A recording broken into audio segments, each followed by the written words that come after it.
La scène internationale est en pétard.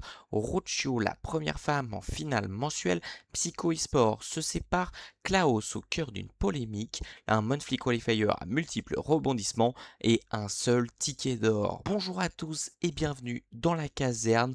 Aujourd'hui, on se penche sur le mois de juillet qui a connu de nombreuses surprises, de nombreux événements et de nombreuses choses à raconter. Les monthly qualifiers étaient très attendus ce mois-ci. Après un premier mois controversé par les troupes d'événements, de nombreuses équipes confirmées avaient loupé le premier rendez-vous de l'année.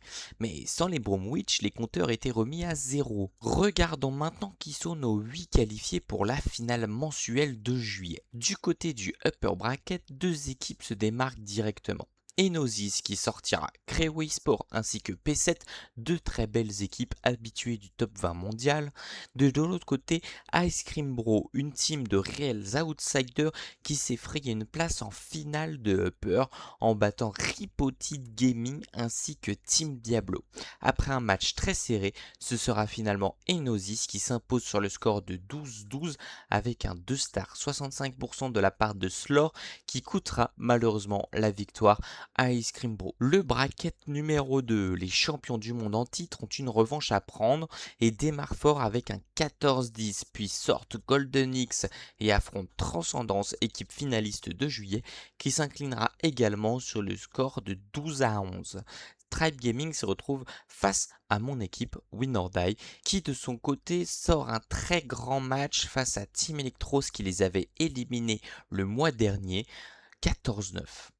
Finale de Upper, Tribe Gaming ne trouvera pas la faille, 12-10 pour WOD. On peut souligner la Crispy Sauce qui a encore frappé avec 0 perf encaissé sur 20 attaques concédées. Bracket numéro 3, Cuba eSport enchaîne les teams semi-pro plutôt corrects et arrive au dernier tour avec des matchs totalement gérés et surtout sans prendre un seul perf. L'équipe de Dark on Top peut y croire. En face se dresse un monstre que vous connaissez très bien je pense, très en forme cette année, les Français de Vatic, qui vont surclasser toute la partie du bracket en battant RNG et en s'imposant 13-11 face à Cuba. Les Français réalisent le back-to-back monthly final et sont de très grands favoris pour ce mois de qualification. Bracket numéro 4, on va pas laisser trop de suspense, c'est pour Zoos. Pour les connaisseurs, vous deviez vous commencer à vous demander pourquoi je n'en ai pas parlé avant. Ils enchaînent leurs matchs 13, 14, 14 et 13 en finale de Upper face à God's Warrior. Je me suis un peu renseigné et les statistiques de Zo sont tout simplement effrayantes. Dans les compétitions officielles depuis le début de l'année, 76% de leurs attaques sont des 3 étoiles. Mais surtout, ils sont en 50 victoires pour une seule défaite face à RPG le mois dernier que j'ai abordé dans ma dernière vidéo juste ici ou ici, je sais jamais. Passons maintenant au lower bracket car oui, les équipes ont le droit à une seconde chance et peuvent remonter en finale mensuelle par le lower bracket. Et le nombre de top teams présentes dans ce lower fait vraiment peur. Sur les 28 équipes présentes le deuxième jour, il y en a genre 3 qui sont pas dans les teams habitués du top 30 mondial. Ce qui est logique bien sûr, mais ce qui montre la difficulté de remonter par cette partie-là et la facilité entre guillemets de se qualifier par le upper, ça vous sauve la vie très clairement, c'est la meilleure chose à faire. Du côté de nos Français, pas de grosses performances à souligner. On peut néanmoins féliciter Team Mignon qui était aux portes du Day 2 avec un beau parcours. Millésime MG quant à eux va louper complètement sa qualification en enchaînant 2 défaites, un 10-10 face à Luxa, très décevant. Et dans le lower, 13-13 face à MG eSport, top 3 du mois de juin. Ça reste un beau match malheureusement, ça ne passe pas.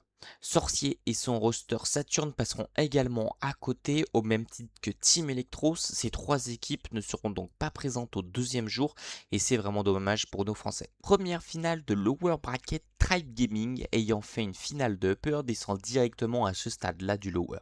Face à eux, Kari Esport, l'équipe de Klaus, avait perdu son tout premier match et a dû remonter tout le Lower Bracket. Ils ont enchaîné 6 victoires et pas des moindres. Regardez cette run de malade mental. Psycho eSport RNGX TPM, VM Space et maintenant Tribe Gaming en finale.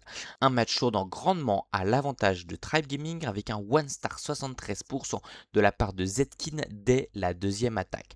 Kari va courir après le score et n'arrivera pas à revenir. Tribe est donc qualifié pour les finales mensuelles et pourra tenter de se qualifier au World dans le but de défendre son titre de champion du monde. De l'autre côté, c'est la désillusion, mais cela montre l'importance de passer par le upper bracket. J'aimerais faire un aparté sur Klaus, un joueur exceptionnel qui a été pointé du doigt par de nombreux streamers internationaux dont je vais taire les noms pour ne pas être désagréable. On lui a reproché de ne pas avoir clutch face à Tribe Gaming, à savoir perf sur la dernière attaque de son équipe.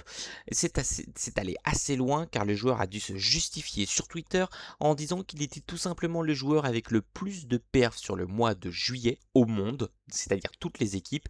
Et en effet, quand on regarde ses stats, 22 perfs sur 30 attaques, ce qui le porte à 70% de 3 étoiles. C'est-à-dire qu'il y a plus de 2 chances sur 3 qu'il fasse un perf. C'est énorme, c'est une statistique effrayante que peu de monde est capable de réaliser. Quoi qu'il en soit, c'est dommage et triste de l'encenser quand il réussit, mais de le descendre et de l'enfoncer quand il passe à côté d'un match important, ça doit déjà pas être facile pour lui. Et donc j'adresse tout mon soutien à Klaus qui ne verra jamais cette vidéo bien sûr. Maintenant que j'ai passé mon coup de gueule, on passe au lower bracket 2. Ice Cream Bro attend de voir qui remontera face à eux. Et le scénario est intéressant. RPG est en remontada. Ils enchaînent les petites équipes et remontent jusqu'à Ice Cream Bro pour prendre leur revanche. Une finale peu intéressante avec aucun perf hormis sur la 5ème attaque des deux équipes. General X et Nbaska portent le score à 11-11. Malheureusement pour eux, Ice Cream Bro s'incline de 5 petits bâtiments. Leurs 2 fail time 98% leur coûtent cher, mais RPG ne l'a pas volé car ils finissent également avec 2 fail time. Un match vraiment serré qui montre que Ice Cream Bro est une équipe à suivre vraiment cette année. Même s'ils n'ont pas encore fait de MF, je pense qu'ils peuvent aller chercher un LCQ ou même une MF sur les 2 prochains mois et surprendre beaucoup de monde. Peut-être qu'on les verra au World. Quant à RPG, ils se qualifient dans la difficulté, mais ils sont quand même qualifiés. Et on connaît la qualité de ce roster et surtout de General X à se surpasser dans les moments clés. Ils sont totalement capables, après leur top 2 en juin, de prendre le ticket de juillet. On leur souhaite le meilleur. Passons au lower bracket 3. Là où God's Warrior est descendu après sa défaite face à Zoos. De l'autre côté, ce sera CB7 qui remontera le lower avec le même parcours que Kari Esport. Tombés au premier tour, ils font la remontée jusqu'en finale. Suite à leur top 4 le mois dernier, ils sont assurés à 99% d'être présents au LCQ. J'ai envie d'ouvrir le débat, est-ce que nous les verrons au World? La finale était dégueulasse, aucun perf, c'est God's Warrior qui se qualifie en finale mensuelle. God's Warrior avec une petite particularité qui mérite d'être soulignée, ils ont une femme dans le roster nommée Rocio et je crois que historiquement c'est la première fois que l'on voit une femme aller aussi loin sur la scène. Bravo à l'Argentine Rocio, j'espère pour elle et son équipe qu'ils iront loin, elle serait peut-être la première femme des championnats du monde. Dernière finale de lower bracket, Cuba eSport face à Transcendance. Au cours d'un match à sens unique, 13-11 et un fail time 99%, c'est le roster japonais Transcendance qui signera le back-to-back en finale mensuelle. Le mois dernier, ils avaient fini top 8 et ils sont déterminés à prendre leur revanche, donc équipe très intéressante à suivre. Je vous affiche à l'écran le bracket qui présente quand même très bien 6 équipes professionnelles confirmées, dont 4 déjà présentes en juin. Du côté de Enosis, ça reste une bonne structure avec de bons joueurs. Malgré qu'ils peuvent nous surprendre, je vois un parcours plus difficile pour eux, au même titre que God's Warrior. Les deux rosters se trouvant du côté de Zos et RPG, il va falloir quand même sortir un très bon week-end s'ils veulent aller chercher ce ticket ou en tout cas un maximum de cash prize et de points. Nous ne sommes pas à l'abri de belles surprises, j'ai déjà hâte d'être samedi pour suivre tout ça. Je vous rappelle que vous pourriez parier sur chaque match de cette finale mensuelle avec le lien en description et qui s'affiche là juste en dessous de moi et gagner des récompenses sur votre compte, que ce soit des potions, des ressources, des coffres, des snacks, il y a absolument un peu de tout à prendre, donc n'hésitez pas à parier et à vous faire confiance, même si vous votez par préférence, ça peut vous faire remporter pas mal de points. Donc voilà. Avant de clôturer cette vidéo, je voulais parler d'une équipe qui a fait un post Twitter à forte réaction hier soir. Psycho eSport top 3 en 2025 et surtout champion du monde 2022 sous le nom Clash Champs se sépare de Pecastro, le seul homme double champion du monde, mais également de Pato qui joue avec eux depuis très très longtemps. Le roster brésilien jouait ensemble bah ouais, depuis au minimum 2022, je pense même depuis 2020. Et c'est vraiment surprenant de les voir se séparer. Ça reste assez logique quand on voit leur performance sur le début de l'année. Ils n'ont pas encore fait de finale mensuelle, alors que l'année dernière, ils en avaient gagné deux. Donc ça reste voilà, un peu étonnant. On ne sait pas encore qui vont les remplacer. Il n'y a rien d'officiel. Les rumeurs parlent potentiellement de Anakin qui avait fait un très bon qualifier le mois dernier avec CB7 et potentiellement quelqu'un venant du roster de Saturn qui a également split. On va voir qui est dans les petits papiers. Maintenant, rien n'est confirmé, donc on vous fera l'update dans la prochaine vidéo. Et bonjour, c'est le Jugi du montage. Du coup, je vous avais vu, j'avais fait ma petite prédiction. Pecastro et Pato qui ont été annoncés qui quittaient le roster.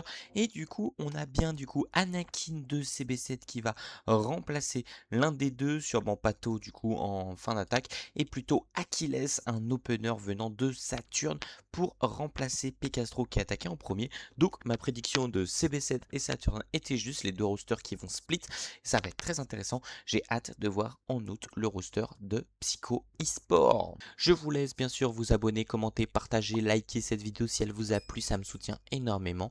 Et on se retrouve très très vite dans une prochaine vidéo pour parler des Town Hall Cup TH9. Je vous fais des gros bisous et puis je vous dis à très bientôt. Ciao ciao.